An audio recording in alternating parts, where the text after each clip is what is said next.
Policarpo de Esmirna foi mais uma vítima do Estado reprimindo as liberdades individuais.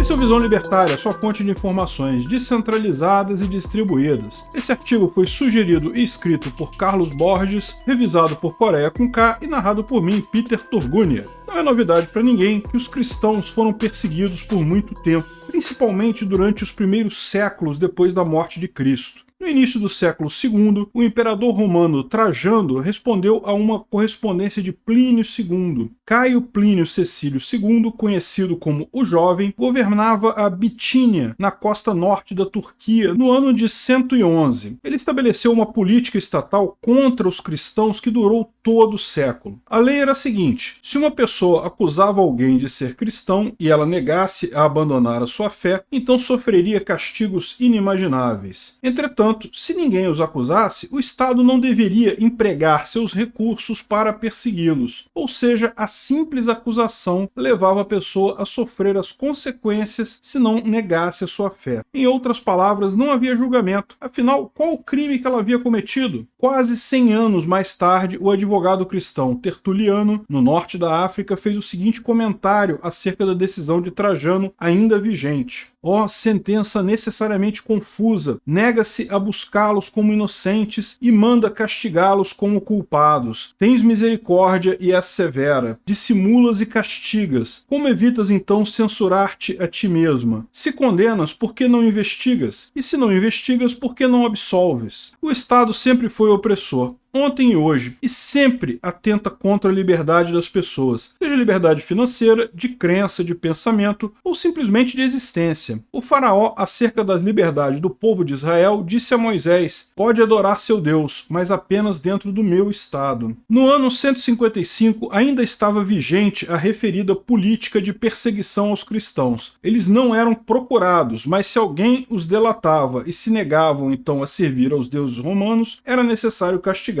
Sempre o Estado se repetindo como farsa. Troque a palavra cristãos por qualquer outra e verá como isso ainda é verdade hoje em dia. Podemos usar as palavras conservadores ou não vacinados. A atualidade está repleta da mesma opressão da divindade-Estado que exige adoração incondicional, e qualquer tipo de contestação é tratada com castigo, sem qualquer tipo de julgamento. Agora falemos de Policarpo. Ele ainda era bispo de Esmirna quando um grupo de cristãos foi acusado e punido pelos tribunais estatais. Aplicaram-lhes os mais dolorosos castigos. Aquela era uma péssima época para ser inimigo do Estado. Afinal, eles tratavam velhinhos com a Bíblia na mão da mesma forma que terroristas radicais, capazes de destruir as instituições estatais. Policarpo foi então denunciado. Quando soube da notícia e ante a inexistência dos membros de sua igreja, saiu da cidade e se refugiou nas plantações próximas. Depois de alguns dias, quando os que o buscavam estavam a ponto de encontrá-lo, fugiu para outra fazenda. Mas quando soube que um de seus seguidores, ao ser torturado, havia dito onde ele havia se escondido, o bispo ancião decidiu deixar de fugir e aguardar seus perseguidores. Quando o levaram diante do governador, o assecla estatal tentou persuadi-lo. Ele disse para que pensasse em sua idade avançada e que adorasse o imperador. Porém, quando Policarpo negou a adorar o dito homem, o juiz pediu que ele gritasse: abaixo os ateus! Logicamente, ele estava sugerindo que os ateus fossem os cristãos, afinal os romanos adoravam outros deuses. Mas Policarpo apontou em direção à multidão de pagãos e disse: sim, abaixo os ateus. Novamente, o governador disse para que ele adorasse ao imperador e maldissesse a Cristo, e assim ficaria livre. É comum que o Estado faça isso, afinal ele deve sempre ser a maior entidade. Não precisamos ir muito longe na história para ver isso. Na União Soviética, o antro do estatismo, as religiões eram perseguidas. Se houver qualquer coisa acima do Estado, os pilares que o sustentam ficarão frágeis e poderão ruir. Entretanto, Policarpo respondeu: vivi 86 anos servindo a Deus, e nenhum mal ele me fez. Como poderia eu maldizer ao meu rei que me salvou? O governador então disse para que Policarpo tentasse convencer a multidão para que não fosse castigado. Entretanto, ele respondeu que poderia persuadi-la, mas não considerava essa turba apaixonada digna de escutar sua defesa. Aqui podemos ver um ensinamento do professor de psicologia canadense Jordan Peterson. Nunca peça desculpas a uma multidão sedenta por sangue. Você não está lidando com pessoas com as quais pode estabelecer um relacionamento. Você está lidando com uma ideia sem alma que possui pessoas. Então o ameaçaram jogar para ser comido pelas feras e posteriormente para ser queimado vivo. Policarpo respondeu que o fogo o mataria durante somente um momento e que logo se apagaria, mas que o castigo eterno nunca se apagaria. Vendo a firmeza do ancião, o governador ordenou que Policarpo fosse queimado vivo. Toda a população saiu a apanhar galhos para preparar a fogueira. Percebe-se que o Estado se nutre de seus adoradores, que apoiam decisões injustas, perseguições, vinganças e caprichos estatais. Atado já a meio da fogueira, e quando estavam a ponto de acender o fogo, Policarpo elevou seus olhos ao céu e orou em voz alta. Assim, Policarpo de Esmirna morreu queimado aos 86 anos. Sua firmeza em meio à perseguição é lembrada até hoje. A sua história nos mostra como o Estado tenta, a todo modo, ser a entidade máxima na vida das pessoas. Ele quer ser adorado tanto quanto, ou até mais, que qualquer outro deus. Sua ânsia por poder e adoração sempre estiveram presentes. Policarpo nos mostra, com seu martírio, que o homem é um ser que, livre, decide a própria vida. O homem arca com a responsabilidade de sua escolha, pois o segredo de um homem é o limite efetivo de sua liberdade, é seu poder de resistir ao suplício e à morte. Obrigado por sua audiência. Se você gostou desse vídeo, clique no ícone de curtir abaixo e compartilhe o vídeo em sua rede social. Se você deseja ser notificado de outros vídeos, clique em se inscrever e depois no ícone da campainha. Até a próxima!